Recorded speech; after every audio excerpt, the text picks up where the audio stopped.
neither could any man tame him. And always, night and day, he was in the mountains and tombs, crying and cutting himself with stones. But when he saw Jesus afar off, he came and worshipped him, and cried with a loud voice, and said, What have I to do with thee, Jesus, thou Son of the Most High God? I adjure thee by God that thou torment me not. For he said unto him, Come out of the man, thou unclean spirit.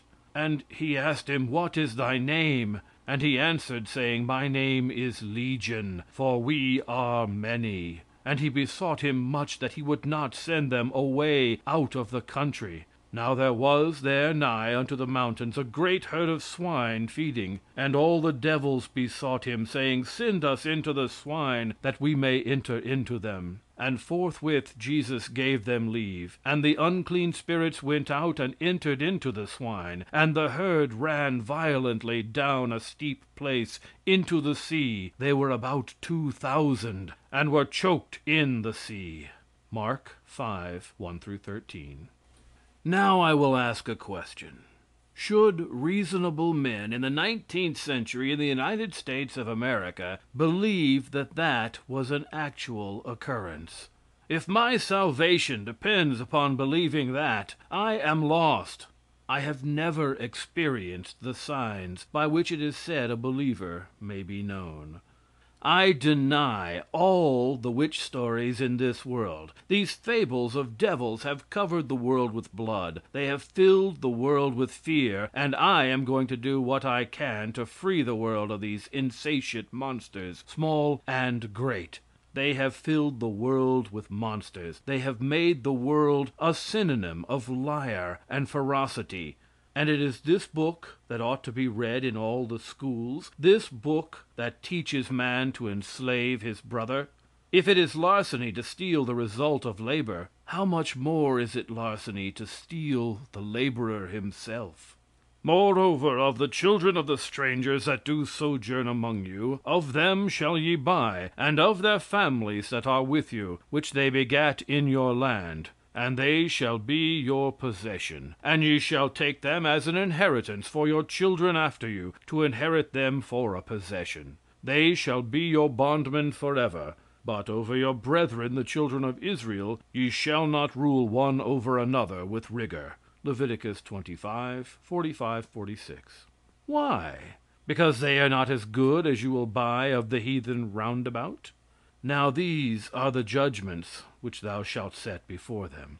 If thou buy an Hebrew servant, 6 years shall he serve, and in the 7th he shall go out free for nothing. If he came in by himself, he shall go out by himself. If he were married, then his wife shall go out with him. If his master have given him a wife, and she have borne him sons or daughters, the wife and her children shall be her master's, and he shall go out by himself. If the servant shall plainly say, I love my master, my wife, and my children, I will not go out free, then his master shall bring him unto the judges. He shall also bring him to the door, or unto the doorpost, and his master shall bore his ear through with an awl, and he shall serve him forever. Exodus 21:1-6. This is the doctrine which has ever lent itself to the chains of slavery, and makes a man imprison himself rather than desert his wife and children. I hate it. Now listen to the New Testament, the tidings of great joy for all people.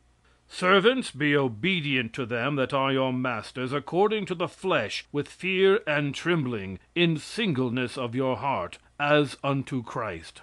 Not with eye service as men pleasers, but as the servants of Christ, doing the will of God from the heart. Ephesians 6:5-6. Splendid doctrine.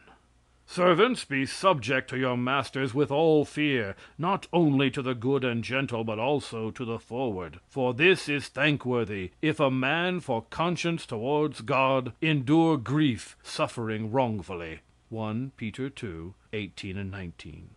Servants, obey in all things your masters according to the flesh. He was afraid they might not work all the time, so he adds, not with the eye service as men pleasers, but in the singleness of heart, fearing God.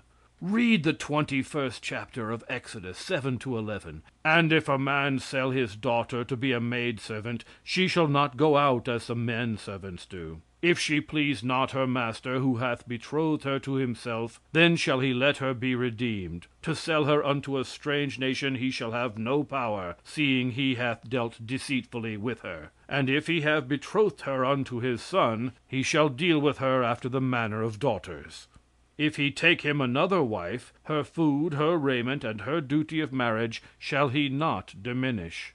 And if he do not these three unto her, then shall she go out free, without money. Servants, be obedient to your masters, is the salutation of the most merciful God, to one who works for nothing, and who receives upon his naked back the lash, as legal tender for service performed. Servants, be obedient to your masters, is the salutation of the most merciful God, to the slave mother bending over her infant's grave.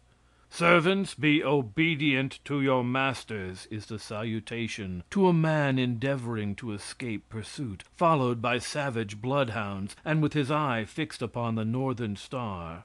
This book ought to be read in the schools, so that our children will love liberty. What does this same book say of the rights of little children?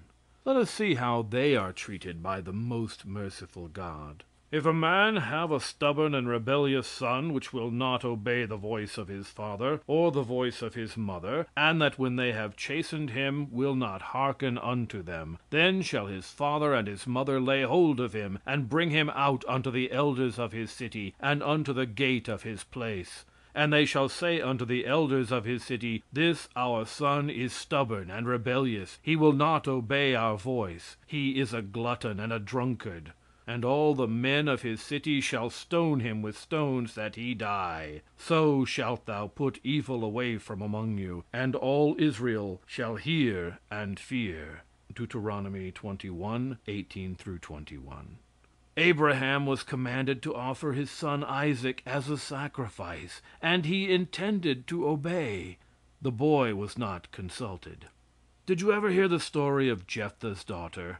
Returning him, Jephthah said, And Jephthah vowed a vow unto the Lord, and said, If thou shalt without fail deliver the children of Ammon into mine hands, then it shall be that whatsoever cometh forth of the doors of my house to meet me, when I return in peace from the children of Ammon, shall surely be the Lord's, and I will offer it up for a burnt offering. So Jephthah passed over into the children of Ammon to fight against them, and the Lord delivered them into his hands. And he smote them from Aroer even till thou come to Minnith, even 20 cities, and unto the plain of the vineyards, with a very great slaughter. Thus the children of Ammon were subdued before the children of Israel. And Jephthah came to Mizpah unto his house, and behold, his daughter came out to meet him with timbrels and with dance, and she was his only child. Besides her he had neither son nor daughter.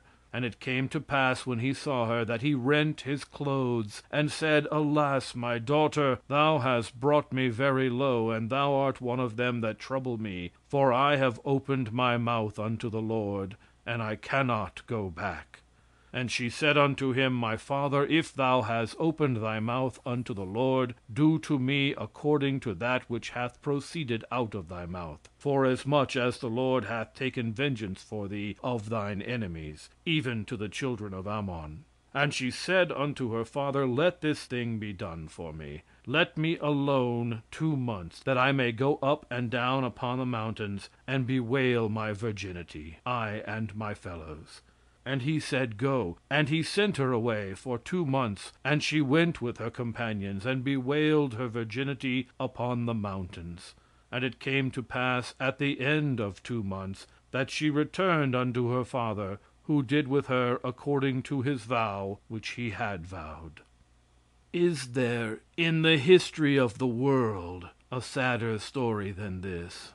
Can a God who would accept such a sacrifice be worthy of the worship of civilized men? I believe in the rights of children. I plead for the republic of home, for the democracy of the fireside, and for this I am called a heathen and a devil by those who believe in the cheerful and